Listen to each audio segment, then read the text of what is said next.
Probably some more with the pumps that are already designed in the pump station, but probably more than that if we upsize those pumps.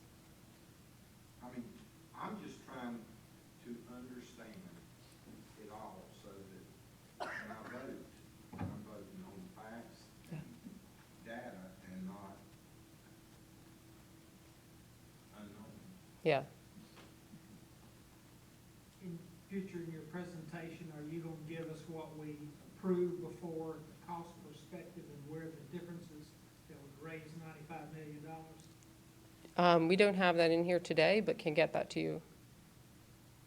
I think I'd like to see that comparison of basically what we bought and what, it's kind of like going to the car dealer and you think you're buying a Yugo and you're ending up with a Mercedes. Yes. So where's the difference? One other question, the 42-inch line, can you pump 23 million gallons a day through a 42-inch line? Yeah, I see a bunch of heads shaking. Okay, good. So that would take care of the whole, we wouldn't be going back in and putting in another line. In the far future, you likely still would be, but in the near future, you would not be, which is. But we only have 23 million gallons a day, and they're going like this behind you saying, yes, you can do it. That's what they're Sure. shaking their head saying. The 36-inch line will meet the initial project capacity needs.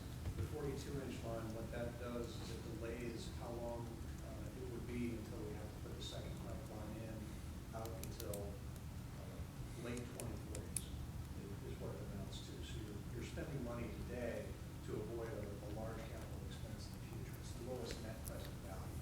That's why we asked for those numbers from the design committee. So we could present those options to you at the time to make the decision.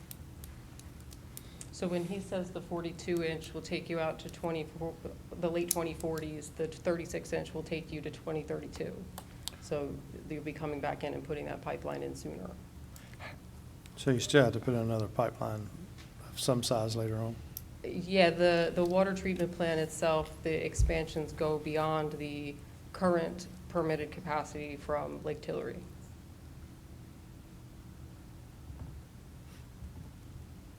Let me ask you something else.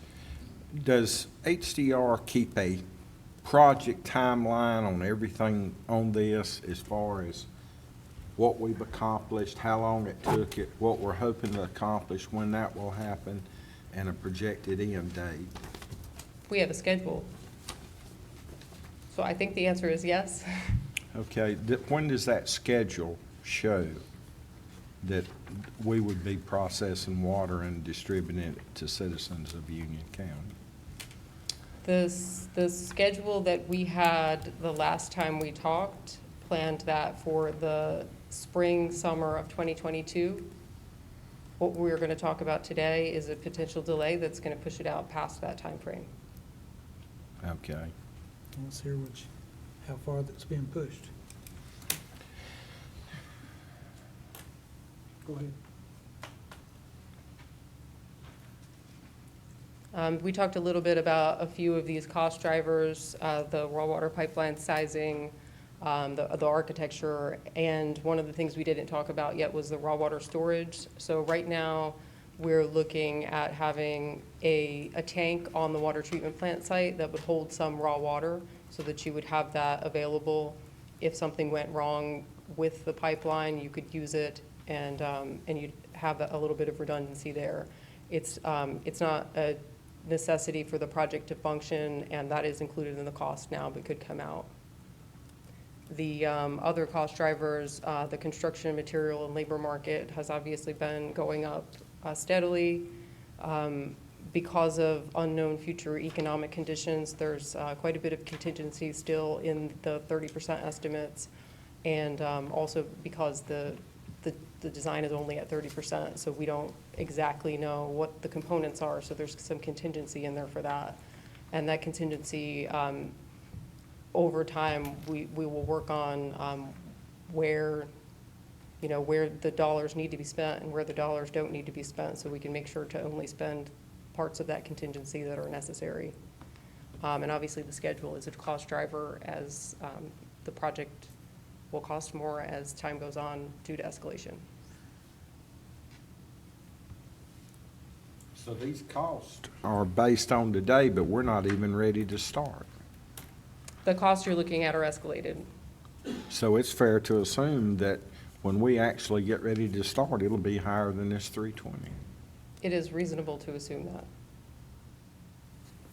So with, that would get us to the currently planned end date, but with the schedule delay that we'll talk about in a minute because of one of the permits that we've been trying to get, that will increase the cost month over month.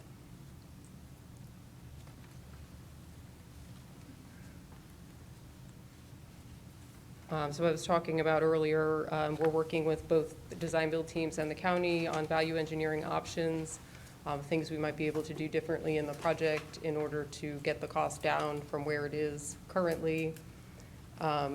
Obviously evaluating where those benefits outweigh cost concerns and where they don't, and trying to balance that to make sure that the project has all the necessary components, but not anymore.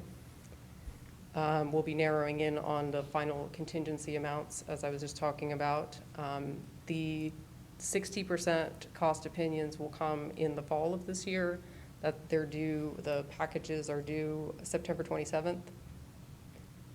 So as you'll see later, that was when we were planning on having an update to talk about costs again, but it sounds like that may need to happen before then, maybe more than once. At that time or later, depending on what happens with the schedule, there'll be a negotiation for the guaranteed maximum price, which would be the contracts that the design build teams sign with the county to lock in the prices that they're saying this is how much it's going to cost. The guaranteed maximum price is a cost that will have a fee associated with it, so it's you pay for what you get plus a fee to the design build teams, and then there's a ceiling on that, so they take the risk on for any additional cost.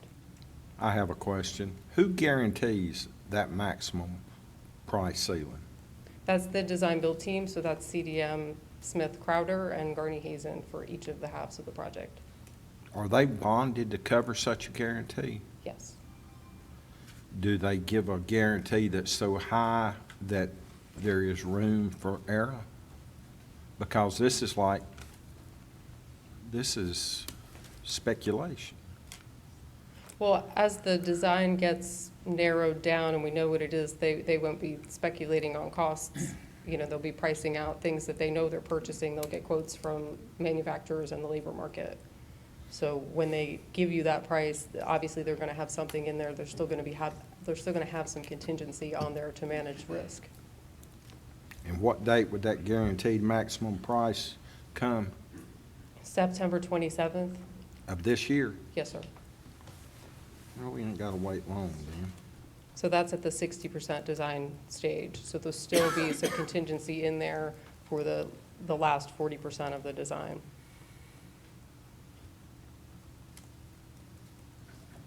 Now, you also said we'd have to pay y'all a fee for getting us this. What kind of fee is that? Is that not already included in our design and engineering? For getting what? You said we would have to pay a fee to the team for getting this guaranteed maximum price. Oh, so the design build contract is a design and construction contract, so it will include the construction portion, the materials and labor, but it'll also include a fee to those teams, to those companies that But are. is that to be determined later, or has it already been determined? We have a contract that has an amount in it, but it is renegotiable at the 60% when we sign the Phase 2 contracts.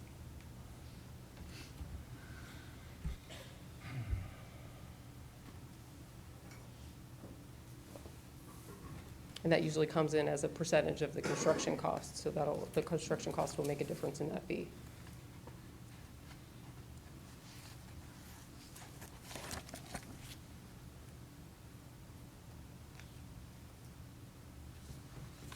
So our plan on that is to continue to discuss these options, to monitor and manage the costs and provide updates as the county sees fit to the board.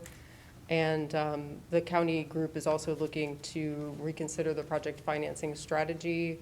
They're looking at their rate models and may come back with a suggestion on that.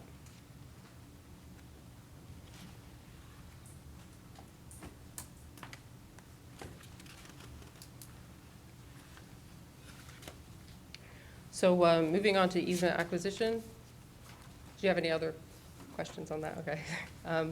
The current easement count, in the past, we had been somewhere around 450, got down to 400. We're down to 330 now. So as we make changes to the alignment and refine the routing of the pipeline, we've been able to get that to go across fewer properties, which will help both on easement cost and on time frame to get those easements. The numbers are 157 in Union County and 173 in Stanley County right now. That could change as we have alignment changes along the way. Sometimes we'll find that we're going across the site that has some kind of issue that we've got to move it, or there's some reason that we've got to make an adjustment to the alignment. But we're hoping not to do very many more of those at this point, looking to lock that in. So we've started the easement acquisition process. We had some notifications have gone out, and we had some public meetings over the last 8 months or so, and they were pretty well attended. So we talked to a lot of people that we're going to be needing to get these easements from, and now we've got some exhibits that the agents are taking out to people and sitting down with them and talking over what the easement is that we need on their property, and we're sending out appraisers to put a cost together for each of those parcels.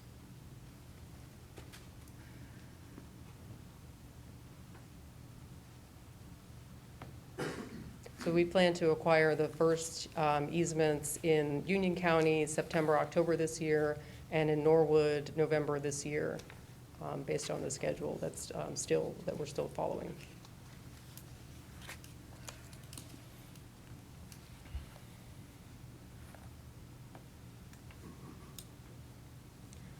So on the permitting side, you've probably heard a lot in the past about the lake use or conveyance permit that we need to get from Duke through FERC, the Federal Energy Regulatory Commission, and that is behind schedule.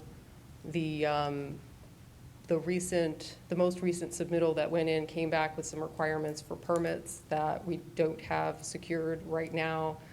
With the design build process, we weren't ready to get those permits, and were of the understanding that Duke would submit the permit without it, but we found out that they will not do that. So we need to go ahead and get these permits from the Corps of Engineers and the Department of Environmental Quality for water quality before Duke submits the permit to FERC. So we're working on that right now. Could I ask you a question? Yes. Why did you not know that you couldn't get the permits until you had the Corps of Engineer permits? We had asked the question in a couple of meetings, and our understanding was that it would be submitted without it.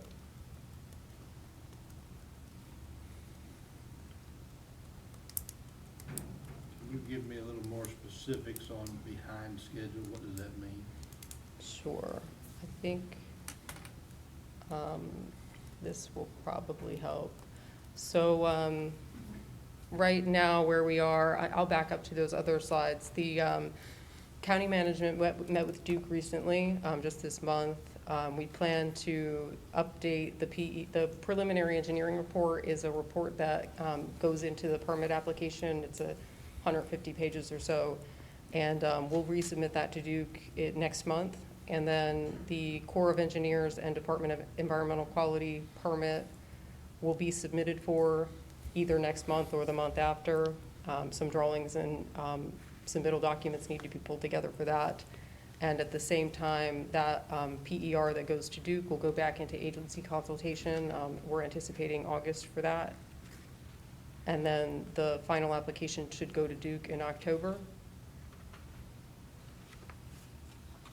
Duke would be then submitting to FERC hopefully that month. If we can get it to them at the beginning of the month, they could submit it by the end of the month. They do get a 30-day review period to look that over and comment. We've talked to them several times. We've had a lot of submittals with them, so we don't anticipate a lot of comments on this round. And then the FERC has a 9 to 18-month review period. So we would be looking to get that permit in April of 2021. So DEQ could authorize construction by May of 2021. And as you know, before we were planning on having construction start in 2019.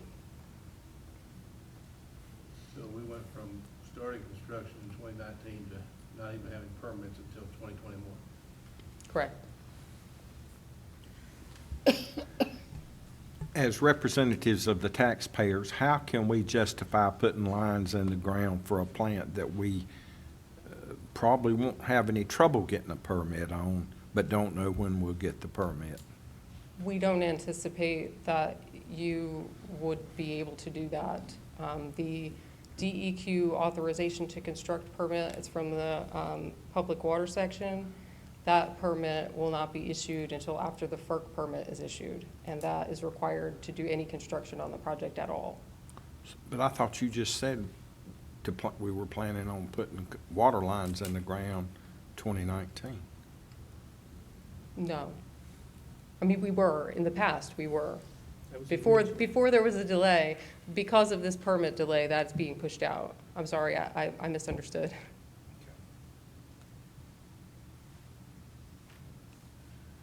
So- Whose fault is the permit delay? Is it our fault? Is it, I don't think it is. I don't think there's a finger to be pointed.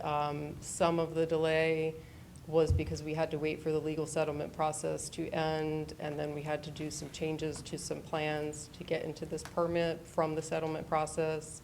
Those were just finished in May. Some of it has just been back and forth with Duke, submitting and receiving comments and submitting again. So, no, I wouldn't say it's your fault. How many times has the lake permit been submitted to Duke so far? So this is the history of the lake use permit submittals to Duke, and I believe it's 10. 10 times? Yeah, so it's not the permit that's been submitted 10 times. The preliminary engineering report has been submitted, come back, and submitted. And you can see on here, actually, it says it was 220 pages. Their application it required a lot of information. Once we went back, they said it was too long and it was too much information. We pulled a bunch out, we gave it back, and then we needed to add more information back in because it wasn't in-depth enough. So we had a few times just figuring out what Duke's team wanted to look at and what it wanted it to look like when they submit it.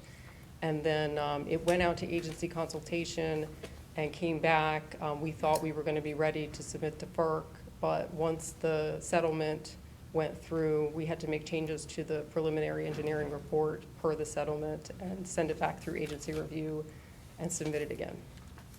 Would it be fair for me to assume that this has been a learning curve for y'all?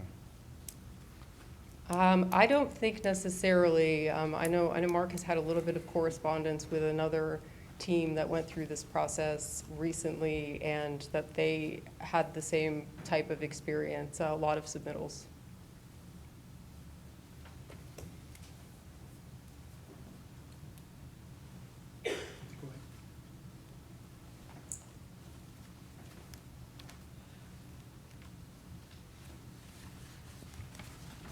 So with that, we were going to move into Barry talking a little bit about the overall project schedule delay and the water demands and projections.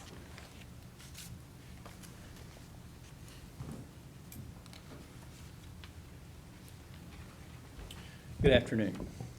So what you've heard so far hasn't been great news.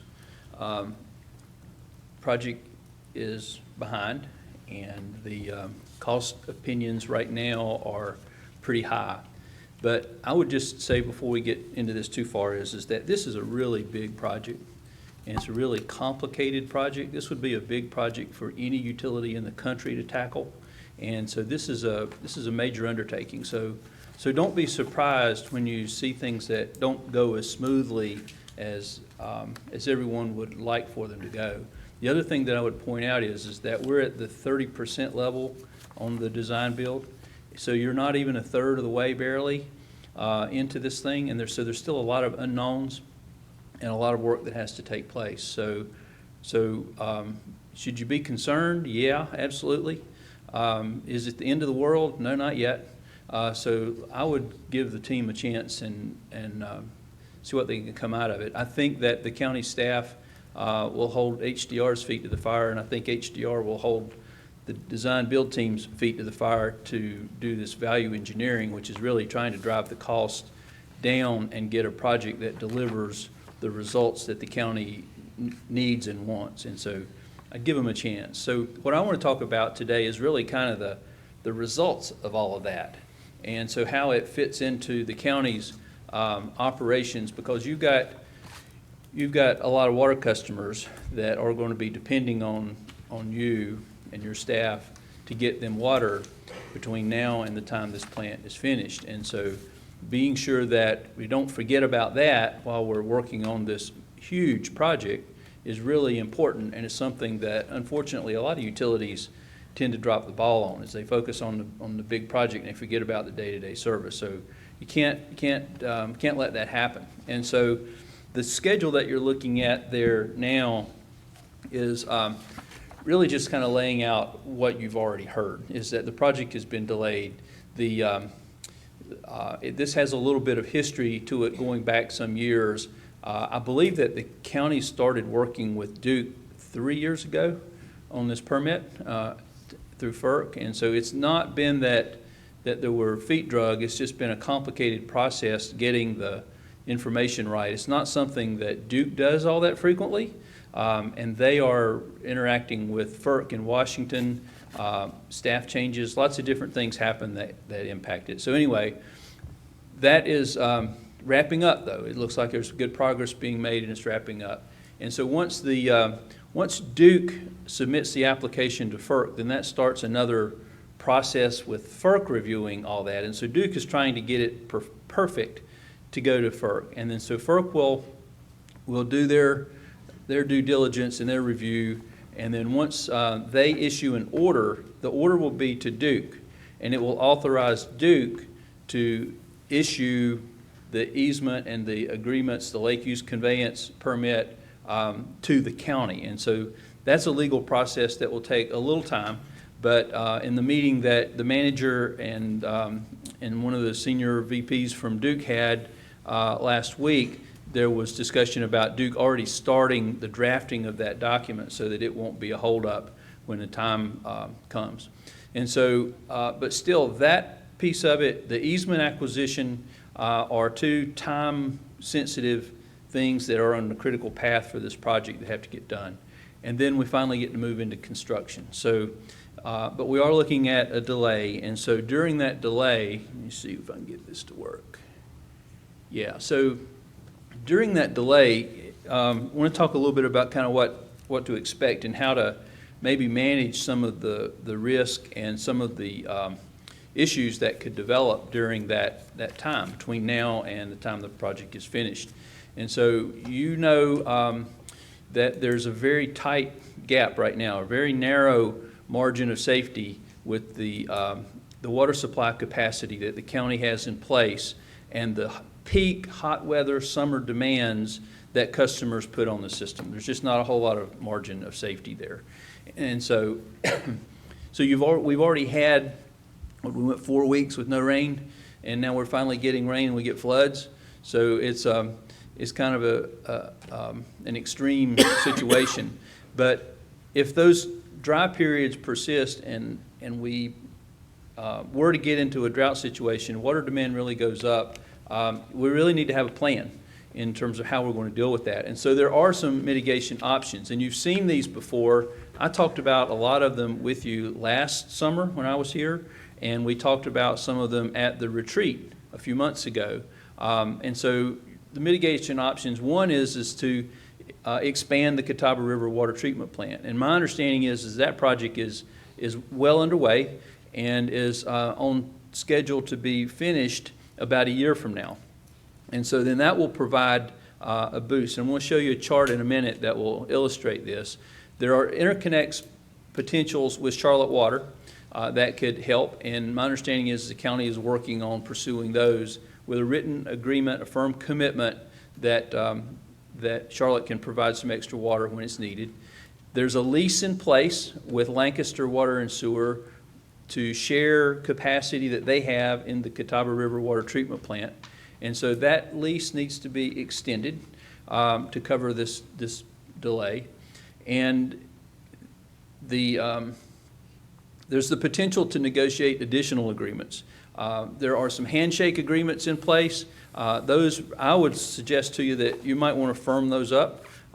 They've been really good so far, and they've worked fine, but I think they would be a lot stronger if they were firmed up and formalized.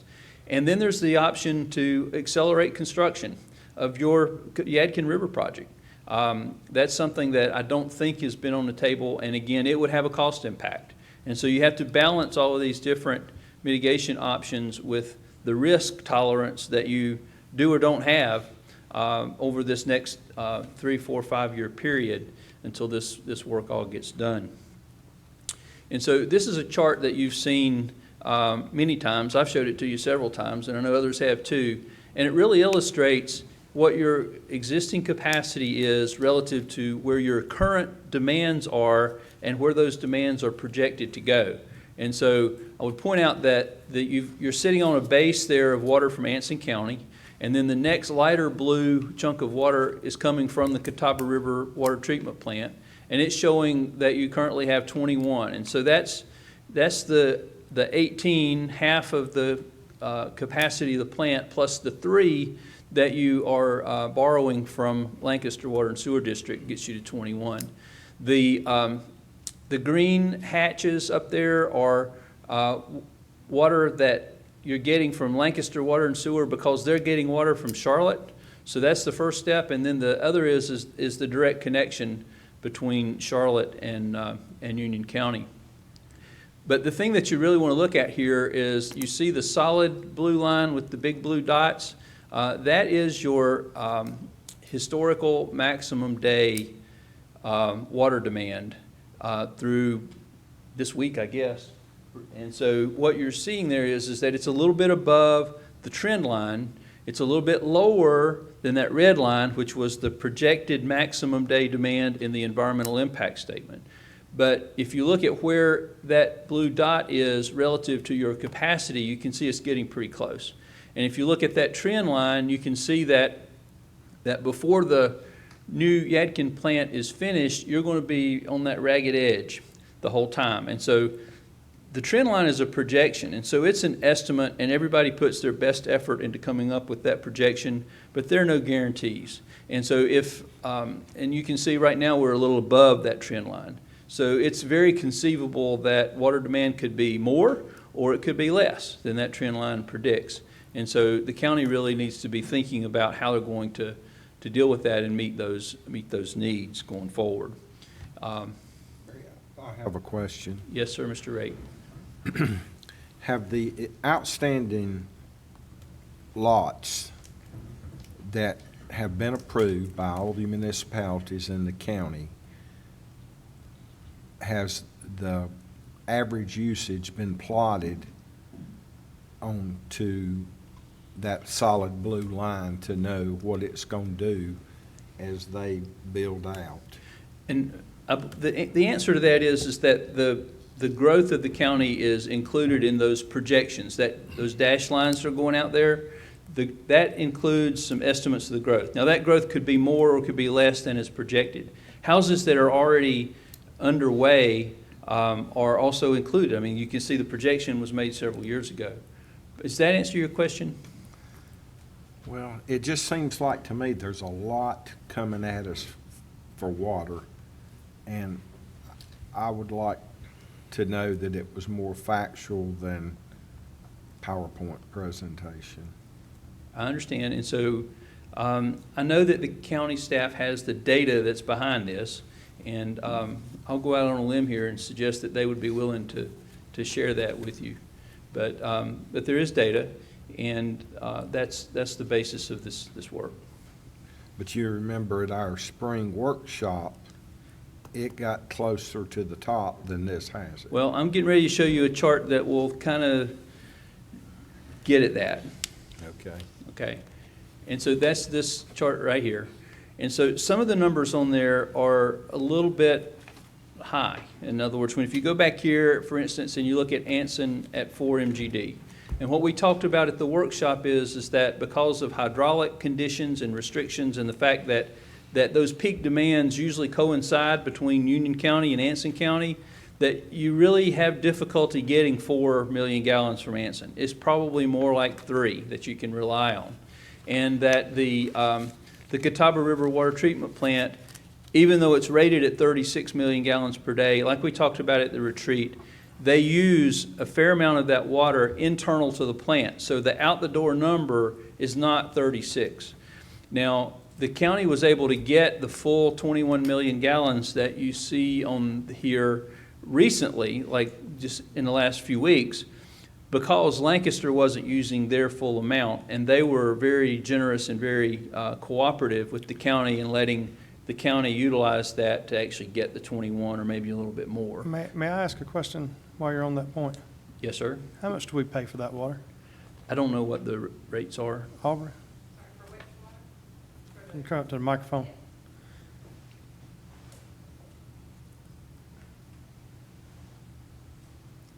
That 3 million gallons a day we get from Lancaster, and then we get some potential from Charlotte. What's the cost of that water? So the Lancaster water we get for the same rate that we buy any of the Catawba capacity water at. So it's about 67 cents, I think, this year. I think it goes up to 68 cents per 1,000 gallons next year. So it's the same rate we pay for the rest of the water. Okay, and do we pay any additional fees or money to get that? I believe we pay debt service on that lease portion. Okay, yeah, that's my recollection too. So I believe we pay, yeah, just for the term of the lease, we pay their debt portion of that 3 MGD. Okay, so we're paying 50, 60 cents per 1,000 gallons for water, the extra water from Lancaster. 67 cents plus that debt service. How much is that? Do we have any idea? I don't offhand know. You have an idea, Mr. Manager? Any chance y'all know? It's rounded up $35,000 a month, plus the 67 per thousand. Mr. Manager, I thought, The lease is $35,000 a month. And the rate for water is 67,000. And if you calculate that out, if we used all 3 million gallons, it's a rate of 1067 a thousand. which is not 67 cents a thousand. Sorry, I didn't quite follow, but the 67 cents per 1,000 gallons is only charged to us if we use that water. So if we didn't use that capacity, we wouldn't be paying that Right, portion. that's right. And the rest would be the debt service, which, And under the 3 million we get from Charlotte, I was had been informed, it's costing us $685 a thousand. so if we purchase now as a typical customer, we would be charged at their tier 3 rate, which would be, it's in that ballpark, I can't remember the exact number. $6.50. It's $6.50. Approximately $6.50 per thousand because they But we charge are a different purchasing unit. water from them, right? We are. They also have, we've had several conversations with them recently, and Lancaster has also had the same conversations, concerned about that rate. And they have looked at moving any of these interconnects with other utilities to a lower rate with an amendment to the agreement.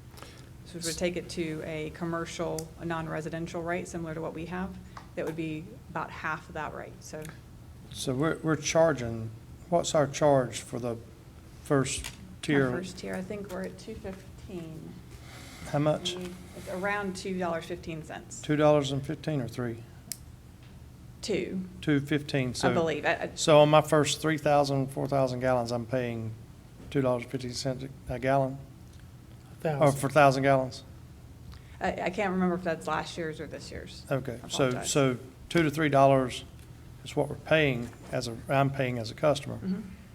And we're paying another place anywhere from $6 to $10 for 1,000 gallons.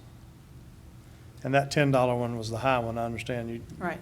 Can we find that out for sure and get that nailed down to what that would be? I'm sorry, the Charlotte rate or the debt service? Well, first of all, the Lancaster rate that we're paying right now, if we're paying 3 times, 4 times the amount for water than we're charging for it, who's paying that bill? Am I as a customer,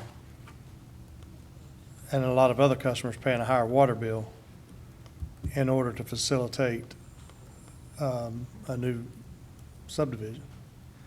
And this is something, you know, because you've been in the meetings with us over the years. This is a concern that I've had for years now, that, you know, it's one thing to hope and dream. It's another thing to see it under construction. And from what we have here is not only is it not under construction, it's costing us $100 million more to build the thing. And we've been asking, you know, let's make sure that we don't mess up. Now we're talking about more restrictions. We're talking about more problems for the people who already live here. You know, we had those folks that came in the other day and were just asking for a water line to run down their road because their wells were dry. And we don't want to help them over the years. We're just full steam ahead to do this project for new growth. And I find new growth, like new growth, but not at the cost of people who live here. Because it's going to come a day, if we run out of water for people's houses, it's going to be awful hard to charge them taxes on houses that are not worth anything because they can't live in them. If you don't have water, you don't have a way to cook, drink, flush the toilet, take a bath. What do we do? Start revaluing? Our next revalue going to be taking those values away from those homes because we don't have water for them? If we're charging $2.15, I apologize. So I just got the current rates. The fiscal year 19, Tier 1 is $2.50. That goes up to $3.40 at Tier 2. And starting in Okay. 20, FY 20, it'll be $2.65 for Tier 1 and $3.60 for Tier 2. So if somebody is charging us $10 per 1,000 gallons, if that is true, and I'm not saying it is written, that's just a number I've heard today from staff. But if that's true, we're paying 5 times, make sure my math's right. I'm working on NC State math. That's good math? 4 times. 5 times, we're paying 5 times the amount that as a residential customer I pay for water to be able to do what? Facilitate, what are we facilitating with that money?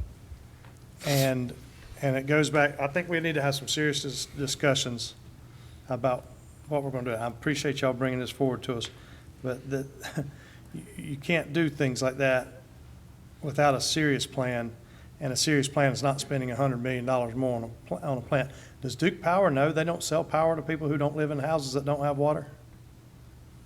Maybe somebody wants to explain that to Duke Power and see if they can help us get to where they're going to. Is Duke Power helping us?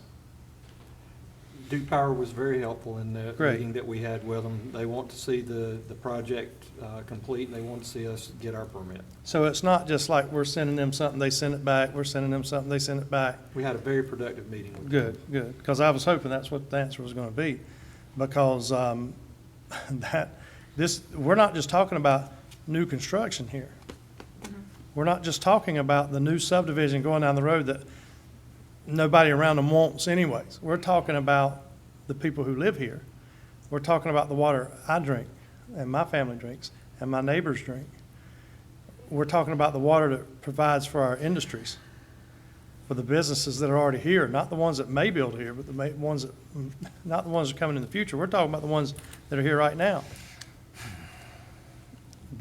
I hope that, again, if I haven't been screaming this for the last 4 years, I wouldn't even be upset that much about it. I'd just be saying, hey, I'm glad you are telling us now.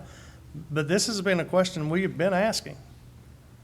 This is not a new question. Well, we can get you the information on the Lancaster rates. I have one more comment. When Mr. Russian asked you what we're paying for Charlotte water, Yes. Catawba water, that 3 million gallons. Mhm. And did you answer 67 cents a 1,000? Per 1,000 gallons, yes. But then when you add the 35,000 in, it goes up to 1050. Well, I apologize. I also said I don't know what the debt service payments are. That's not debt service, aren't we paying them 35,000? I don't know the terms of that lease, but I know that there's $35,000 a month that's paid to them so that we can access that water. And then we pay 0.67 per 1,000 for everything used. And then we're paying $6.50 to Charlotte for their per thousand for their water. We haven't yet, and our intention is to get an amendment to our agreement with them so we can lower the rate. But we've been doing that for years, right? We haven't purchased water from Charlotte before, and we just met with them, I believe it was 2 or 3 weeks ago, where they told us they So would we're be not open to- purchasing water right now? Correct. We're trying to get the connection established and up to their code, their Okay. standards, but we haven't yet. You might be confusing that with Lancaster has been opening their connection with Charlotte Water, so they have been paying that higher rate, which is why they were very interested in getting it lowered. So they're buying water for $6.50 and Correct. selling it to us for $10.50. Again, I can't speak to that debt service rate, but Lancaster has just been using it for a couple days at a time, which is, even as it is, they're not interested in paying that any longer. Okay.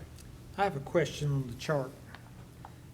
In Lancaster, we've got our basic water agreement with them. And they have been gracious enough to sell us an extra 3 million gallons. But I'm seeing here that we're also including a Charlotte to Lancaster 3 million gallons. I didn't understand that that was supposed to be dedicated to us. Is that growing our 3 million to more? It's not exactly dedicated to us, but they initially entered into that contract because of our requests. At the time when we evaluated our systems, we had trouble getting 3 MGD from Charlotte, and we still will. Until we make some improvements, it will take some time, but Lancaster already had a connection that was capable of supplying that, and they were willing to move forward with that agreement.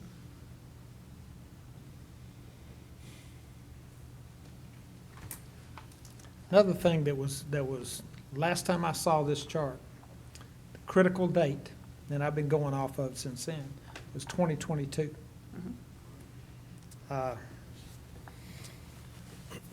That's not what this chart's telling me. So- This chart shows the lease extension, which is part of that mitigation options. So Right. that's the difference. Our current lease only runs through June of 2022, and if everything was going on schedule, then it would be fine to allow it to lapse. Well, Lancaster's growing a lot. Mhm. I mean, have you been down 521 lately? Yes. Have we been having conversations to acquire that extension? We have not. This has been a fairly recent development with the FERC discussions with Duke, so we have not approached them about that. Their major concern is having enough capacity, obviously, for their own customers, but the expansion of the Catawba plant will help So a we're lot with making that. one hell of an assumption here, right? Well, essentially, what that means is we need more capacity. We need Well, I 3 MGD from agree, somewhere. we need more capacity. so- Okay, all right.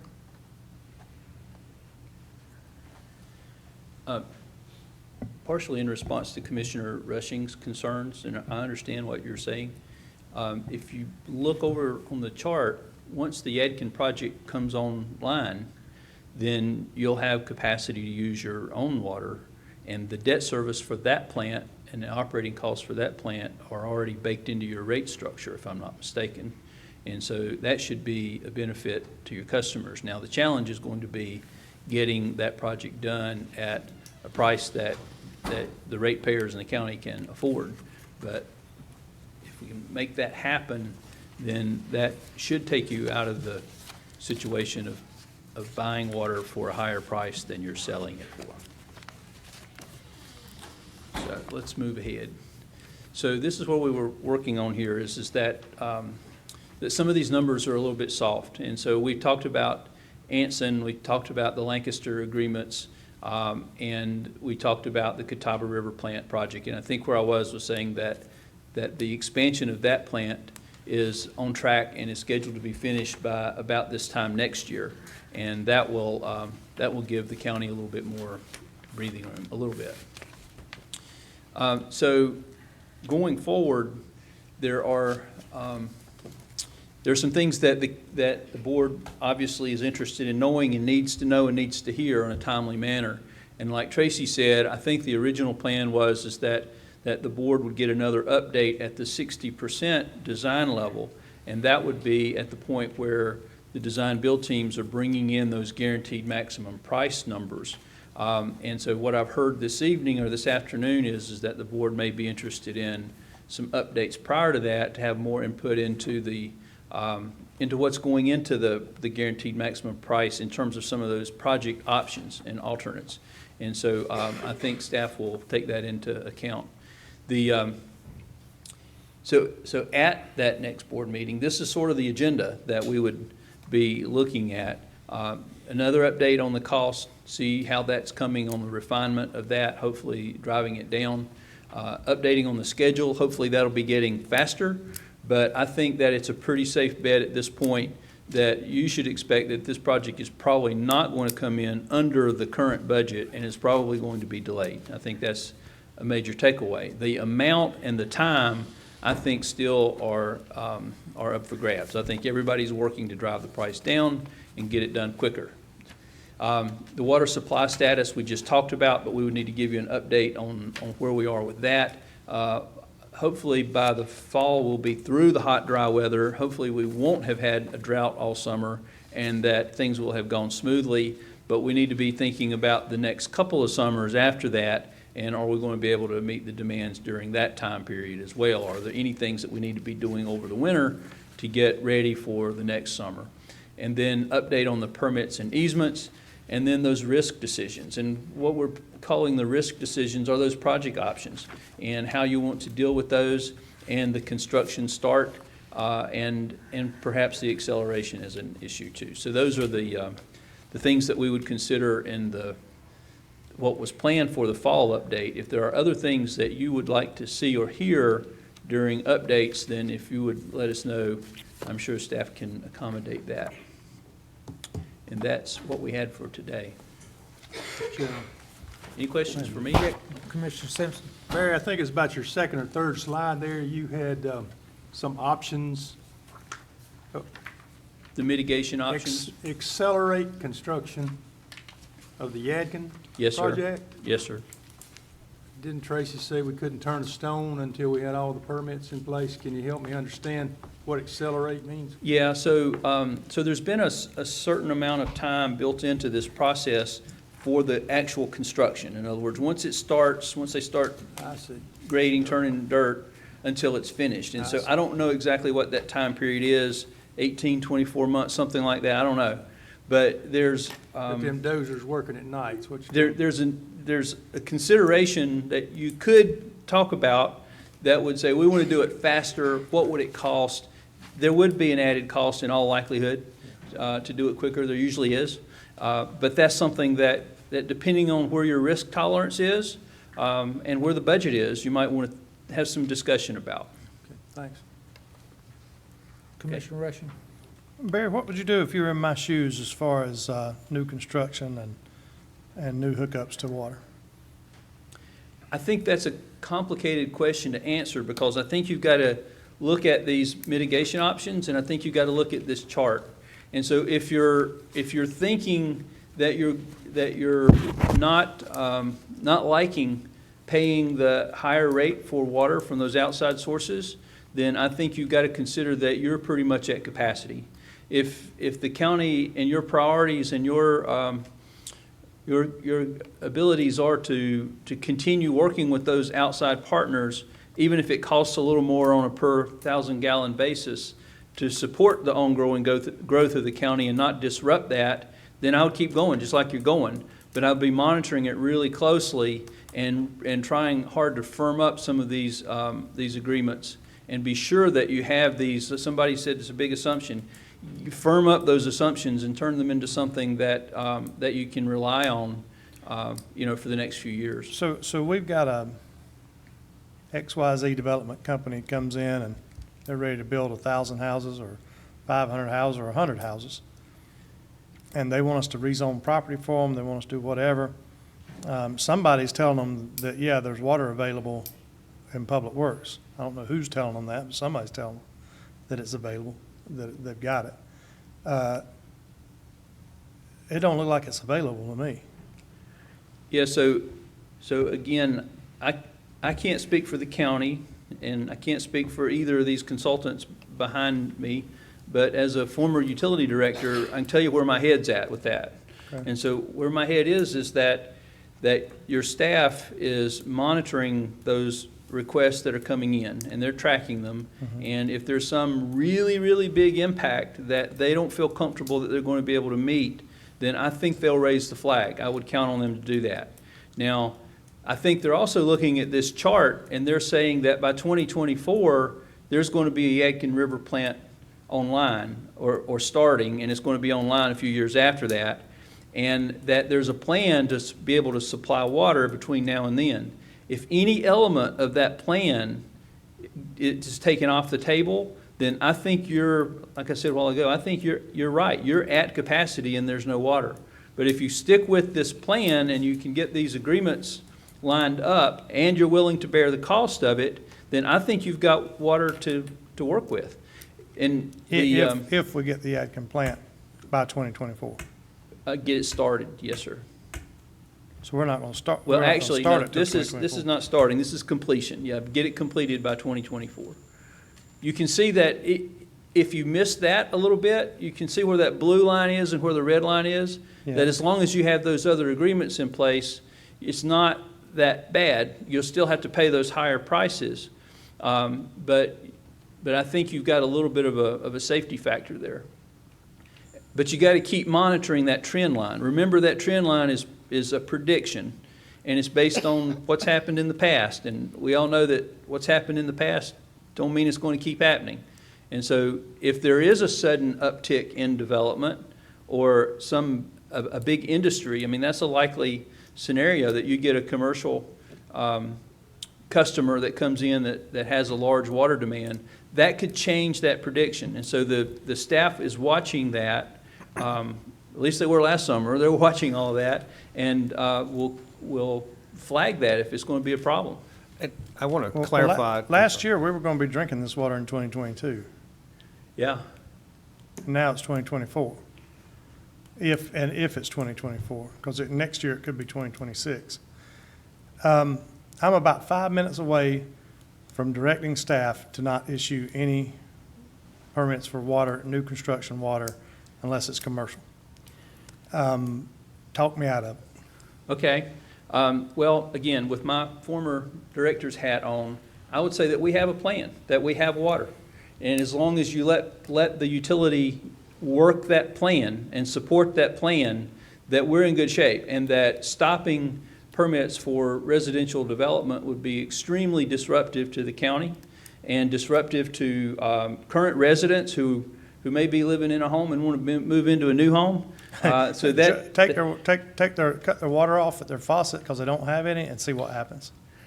well, and what I'm telling you is that if you work this plan, I don't think you'll run out.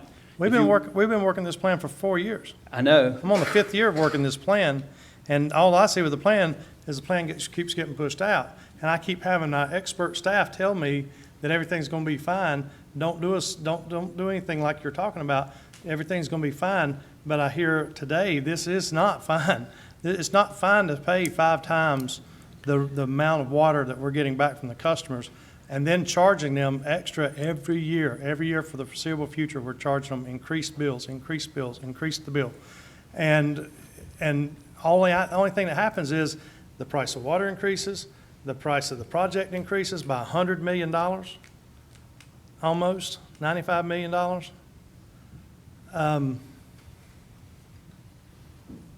I don't know, do we need to go in a closed session and discuss any of this, Jeff?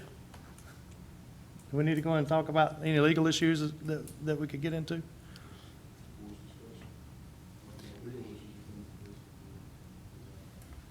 I'd like to go into closed session and discuss any legal issues that might be about to come in the next few minutes. Whoa, one thing, I can't hear you, Jeff. I'm sorry, the statutory reference is 143, 318.11A3. Attorney-client. 143, 311. 318.11. I'll move the board go into closed session based on statute 143, 318, 311. Discuss point 11A3. All in favor? Aye. Aye.